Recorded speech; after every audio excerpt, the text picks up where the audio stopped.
Alright, what's going on, you guys? Nick here with Nick Strength and Power. I've got a couple of interesting stories for you guys today. The first story that I've got for you guys today, a pretty exciting one, especially if you're looking forward to the Olympia this year. The first real physique update from Brandon Curry during this year's Mr. Olympia prep. There's been a lot to say about a lot of the other top competitors because it seems like almost all of them have been posting regular updates, maybe with the exception of like Hadi Chupin. But Brandon Curry being runner-up from last year and the only other Mr. Olympia winner to challenge Big Ramy in this lineup, he's really not posted much or really anything at all during this Olympia prep showing what his physique is looking like in comparison to Ramy posting pretty much daily at this point, which is pretty exciting for the fans as well. I think a lot of people were waiting for that version of Ramy where we get to see a lot of the behind-the-scenes stuff in his prep. Now we're getting that with Brandon again. So Brandon had posted this originally with the caption, who can guess when this was actually from? So he doesn't come out and say straight up in the caption that it was recent. But if you actually go to the comments of that post and read some of the guesses that people are commenting, Brandon gives some clues as to when this is from. The biggest one confirming that it was this year was one that said, that's right now, 7 weeks out, and let's get it. That was Leland, that dude that commented that. And Brandon responded to that comment and said, you were close, though at least you guessed it's from this prep. LFG.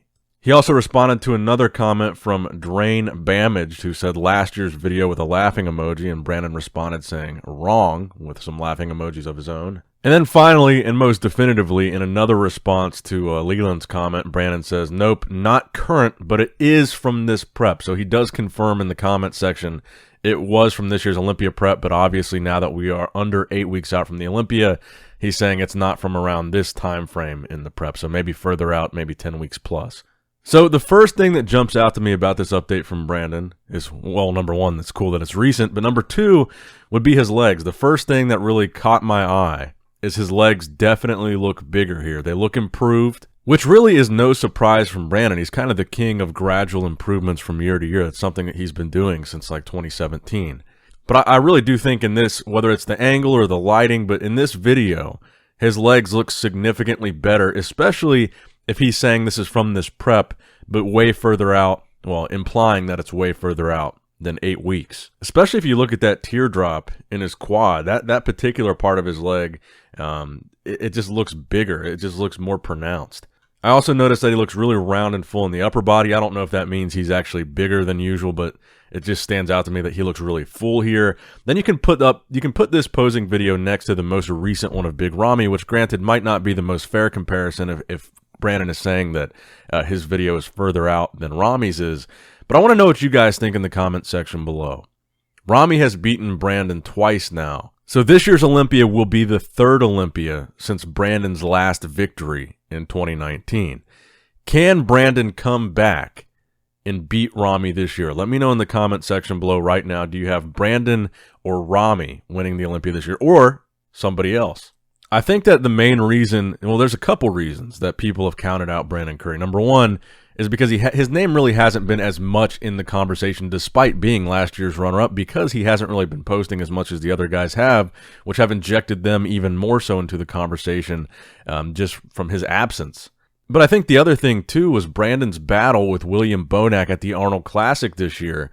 I don't think we saw the best version of Brandon Curry. I think he was a little bit off, and I think Bonac pushing him as hard as he did, and Bonac being 6th at last year's Olympia, kind of raised a few eyebrows and thought maybe Brandon is leaving the door open a little bit here if William Bonac is pushing him this hard, and they were separated by 4 placings at the Olympia, but now it looks like it's neck and neck at the Arnold Classic. Because you could look at that battle and say William Bonac's going to move up at this year's Olympia, which is what I think is going to happen. But you could also interpret that battle being so close as maybe Brandon moves down a couple placings if he's battling that hard with the 6th place guy. But personally, I look at it more as William Bonac is back, and he's back in the conversation, and he's going to move up some placings more so than I would look at it as Brandon Curry could be moving down. And I've already said this a couple times discussing the Olympia lineup. I really think that the top 3 is an extremely, extremely solid top 3. This Hadi Chupin, Brandon Curry, Big Ramy top 3 that we've been seeing, I think this is just a very tough to crack top 3. These guys are so solid, and they all each have such unique attributes of their physique that make them hard to beat. Brandon Curry has got this beautiful aesthetic physique, but he's got a nice amount of size on top of that, and he's an Olympia winner. Big Ramy is like the biggest guy in the lineup, mass monster, 2-time Olympia champ. Nobody is going to beat Big Ramy on size. Then you've got Hadi Chupin, who has been like the most conditioned guy in the Olympia lineup for the past 3 years. So you're either going to have to be more conditioned than Hadi, bigger than Big Ramy, or more aesthetic than Brandon Curry to crack into that top 3. Because all these guys, it's like the best of each attribute of a bodybuilder. You've got the most shredded, you've got the most aesthetic, and you've got the biggest, all in that top 3. It's a very tough one. Now, next up in the news, we've got another physique update from Derek Lunsford at what I'm assuming is 8 weeks out from the Olympia. And I gotta say, man, Derek looks big. I think he actually looks surprisingly big. He looks full as a house. His legs look good sized. In the past, that had been kind of an issue for Derek, that his legs didn't match his upper body, and now I think there's no question that they're caught up. And I've talked to people that have seen Derek in the gym, that train at the same gym as Derek, and they say he's got to be every bit of 250 pounds right now training in the gym. And they say he looks really lean, and they can't imagine him being much more than 15 or 20 pounds lighter than he is now. So what that would mean would he be 235 on stage, 230? I mean, that's not a small bodybuilder. That's probably getting close to the range of a Brandon Curry, a William Bonac, a Hadi Chupin. I just really think that people are going to be shocked with how well Derek Lunsford does at this year's Mr. Olympia. I really do. I think he's going to look like an open bodybuilder. I think he's going to look like he belongs on that stage. And I think people won't believe that he came from the 212 category when they see how good he looks on the Olympia stage this year.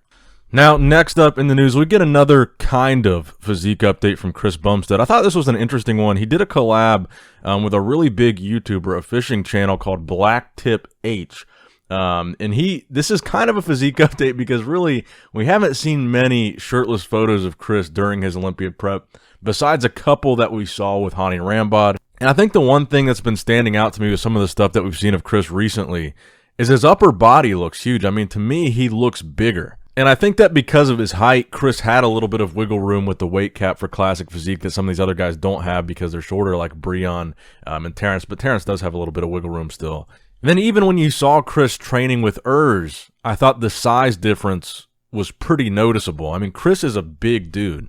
And it almost kind of makes me wonder if the approach that Chris and Hani are taking is an approach of bringing in a bigger version of Chris and playing the size game a little bit to see how that plays out. And still, the thing that I want to see is Chris Bumstead at least one day, maybe just one show, compete in an open bodybuilding show, because I really do think he's got the size for it. Even though he's perfect for classic physique, I think structure-wise, he's a really big guy, and I think people would be surprised at how well he could do in an open bodybuilding lineup. Let me know what you guys think in the comment section below. How do you think Chris Bumstead would do at the Open Olympia or against any open bodybuilders in any open lineup?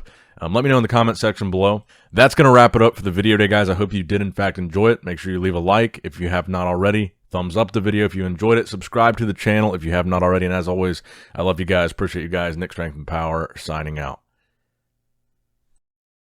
All right, guys, don't forget to click that like button and subscribe to this channel if you enjoy the content. Also, check out my Instagram at Nick Strength Power. My Facebook page, which is simply Nick Strength and Power. My secondary YouTube channel, Nick Strength and Vlogs, for vlogs and bonus content that you will not see on this channel. And consider subscribing to my third YouTube channel, Nick Strength and Pokemon, which is all things Pokemon and trading card games, completely unrelated to this channel. So if you're into that, give that one a look.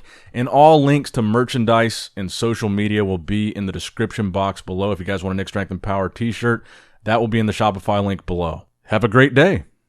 Dancing in the good light, everybody's feeling warm and bright. It's such a fine and natural sight. Dancing in the good light, everybody's feeling warm and bright. It's such a fine and natural sight. Everybody's dancing